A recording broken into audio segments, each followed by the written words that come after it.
سلام كمي تخونو تختاتلتنا ازي حرياكم حريا بوستيو نلومينا بزحزنايوم زيناتات حريا بوست كنساقر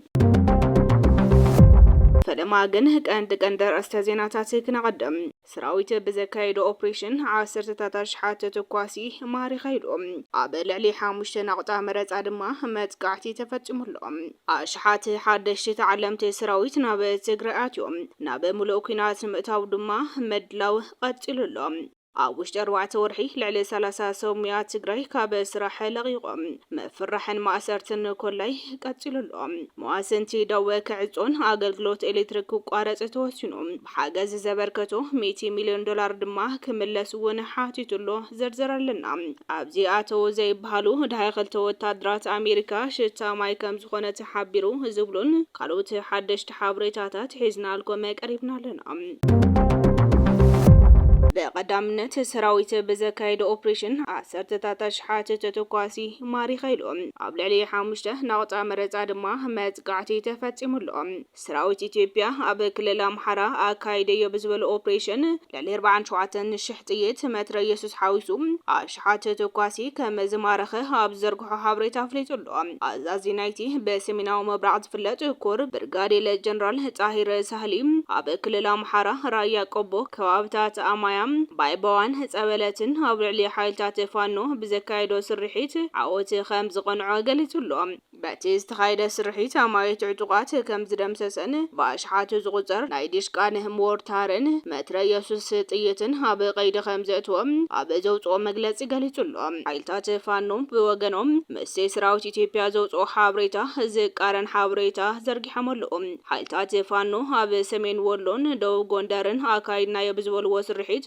نعجبتي قاتلو من ماريخومن اكل سرعات اثيوبيا نايتي كايد اللغو زبلو زلوم ما بمرزا ناقطاتات تخلش دبر زبيت غيرانا امايان كاب طقمو وصاي خمز غورا قالحلهم حالتات فانو مغابريات سرعات نموخان ابتينا حسوت مرزان مستاف غوسكواسا بلعلي زكايدو خادر زبلوم اكلات زكايدو سرحيت املا اتاكلل هاطناخيرو خمز قصلا فليتلهم بتوسخ دما حالتات فانو ابتكلل بزكايد وزلو سرحيت بركت زبل حدكن سنكن كم زمارخم بفلاي ابكابتات مارسام ماشا نفاس موجام غاينتن قوران اتمتقعت خمز قصل حبيرملهم اتوم اب صباح مفرام وعلي بريتوريان اب كينات حدحد زاتو منغس اثيوبيان حيلታት ፋኖን ابلعلي سلاماو حزب تግራይ بعالم لخه زي شراو تكال استرغاغطم ازيو غفعو غبنات كينات خمز فصامون يذكرهم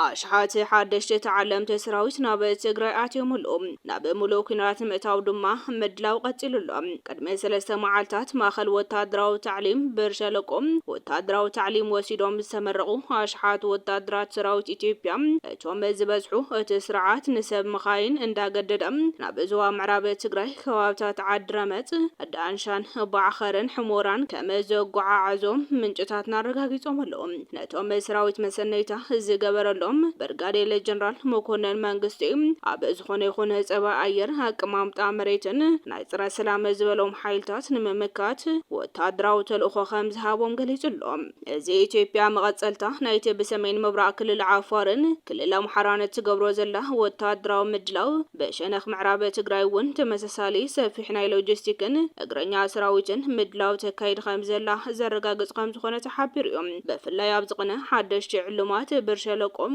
አማይታ ጧርን አጋረ ሰራዊትን ዝጻዓናም ለሌስራን ሓሙሽተን ድሩዓት መኻይን ሰራዊት ምክልኻል ኢትዮጵያ በሸነኸ ጎንደር ናብ ምዕራብ ትግራይ ዳንሻም ዓድረመጽ ከተማ ንጉስን ሕሞራን ባዕኸረን ከም ዝኣተዋም ምንጭታትና አረጋግጾም ኣለዎም እቲ ብልዑል ሓለዋ ጸጥታ ፓትሮል ተዓጅቡ ዝተኻይደም ምጓዓዝ ሎጂስቲክን አጋረ ሰራዊት ኢትዮጵያን ነቲ ከም ፖለቲካዊ ድፋዕ ዝጥቀመሉ ዘሎ ምዕራብ ትግራይ በመሰረት ውዕለ ፕሪቶሪያ ነዘይ መምላስ ክብል دفاع ወታደራዊ ኃይሉ ንምድልዳል አካልና በሙሉእ ኩናት ንምእታው ዘካይዶ ዘሎ ምድላው ዝዓለመ ከም ዝኾነም ተዓዘብቲ የጠንቅሎም ኣብ ውሽጢ 4 ወርሒ ልዕሊ 30 ሰሙያ ትግራይ ካብ ስራሕ ለቂቆም መፍርሕን ማእሰርትን ኮለ ቀፂሉሎም ኣብ ትግራይ ንጋዜጠኛታት ሚድያን ሶምያ ሚድያን ዝሕለቅን ዝሕግዝን ትካል ቦክስ ትግራይ ተጣይሹ እቲ ትካል ብምክንያት ዓለም ለኸ መዓልቲ ነጻ ፕረስ ንዝሓለፉ 12 ዋርሕ ኩነታት ሚድያ ትግራይ ሳይ ከም ዝመስል ዳህሳስ ከም ዘካይደ ሓቢሩሎም ኣብቲ ዳህሳስ ኣብ 4 ወርሒ ጥራሕ 38 ጋዜጠኛታት ካብ ሚድያታት ትግራይ ስርሖም ከም ዝለቀቁ ኢሉ እውን ዝተመዛበሉ ከም ዘለዎ ቃልሕሎም ከምኡውን ማእሰርቲ መንግልታዕን ምፍራሕን ኣብ ኤዲቶርያል ስራሕቲ ድማ ጽዕንቶ ምፍጣርን ከም ዘሎ እቲ ትካል ገሊጹሎም ሙአሰንቲ ዶብ ክዕጾ አገልግሎት ኤሌክትሪክ ቋረጽ ተወሲኑ $100 ሚሊዮን ክምለስ እውን ሓቲቱሎ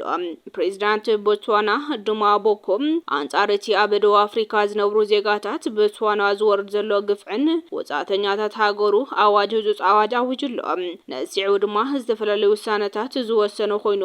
መንግስቲ ቦትስዋና ምስ ደቡብ አፍሪካ ዘለዋ ደዋት ብቅልጡፍ ክዕጾን ናብ ዝተፈላለዩ ግዛታት ደቡብ አፍሪካ ዝለኣኽ ዝነበረ ሓይሊ ኤሌክትሪክ ቋረጽ ወሲኑሎም እዚ ውሳነ ነታድሮ ብሕጽረት ሓይሊ ኤሌክትሪክ ትሰቀዘላ ሃገረ ደቡብ አፍሪካ ልዑል ስንባደ ፈጢሩሎም ኣብ ደቡብ አፍሪካ ዝርከቡ ኩሎም ዜጋታት ቦትስዋና ብዝተኻለ መጠን ቀልጢፎም ናብ ሃገሮም ክምለሱ እውን ቦትስዋና ጸዊሓላ ፕሬዝዳንት ተሃገር ዱማ ቦኮ ኣብ ዘስምዕዎ መደረ ደቡብ አፍሪካ ኣብ ቃልሲ አንጻር አፓርታይድ ንቦትስዋና ዝገበረቶ ታሪካዊ አበርክቶ ኣዘኻኺሩ ንሕና ደቡብ አፍሪካ ነቲ ዝነበረ ወጻ ክትስዕር ሓጊዝናኩም ኢና ሎሚ ግን ደቅና ኣብ መሬትኩም ይዋረደሉ ክብል ብሕርቃን መዲሩ እዚ ውሳነ ኣብ መንጎ ክልቲአን ጎረባብቲ ሃገራት ዘሎ ፖለቲካዊ ወጥሪ ከየጋድዶ ልዑል ስጋት ናይ ዞባ ኮይኑሎ ተወሳኺ መንግስቲ ጋና ነቲ ኣብ ዘመነ አፓርታይድ ነጻነት ደቡብ አፍሪካ ዘበርክቶ $100 ሚሊዮን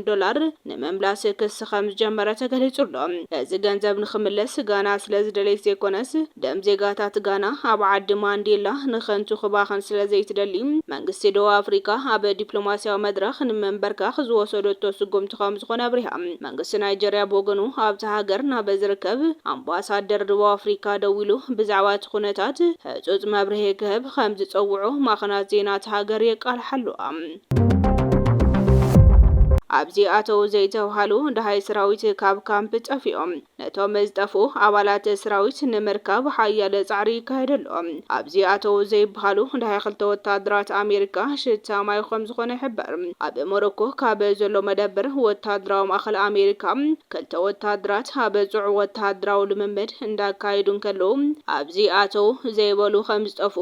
ወታደራት እዚ ኣፍሪካ ኣሜሪካ ኣፍሪኮም ኣቃልሕሎም እቶም ወታደራት ኣብ ሓውራ ልምምድ አፍሪካ አንበሳ 2026 ዝሳተፉ ዝነበሩ ክልተ ኣባላት ሰራዊት ኣሜሪካ ብዕለት ክልተ ጉንበት ከም ዝጠፍኡን ዛጊድ ሃዮም ነመርካብ ዝተገበረ ፈተነ ከም ዘይሰመረ ተገሊጾም ምጥፋእ ናይቶም ወታደራት ኣብ ጥቃ ከተማ ታንታን ሞሮኮ መደበር ወታደራዊ ታዕሊም ከም ዘጋጠመን ሰራዊት ኣሜሪካ ነቶም ወታደራት ንምድላይ ዘካይዶ ጻዕሪ ኣጠናኺሩ ይቅጽለሉ ከም ዘሎ ሰራዊት ኣሜሪካ ኣፍሪካ ኣፍሪኮም ገሊጹሎም ኣሜሪካ ኣብ ሃገራት ሞሮኮ ጅቡቲን የኬንያን ሓዊሱም ኣብ በርከት ዝበላ መሓዛ ኣሜሪካ ዝኾነ ዓድታት ማእከል መደበር ወታደራት ከም ዘለዋ እውን ዝፍለጥ እዮም خبركم تخاتلتي حريا بوست نلوم مستدالو حدش حابريتاتات نزوم مستخاتلكمهم يمثلون يروم نتسنى مكتالكم دما عزينينا نمسجن سلام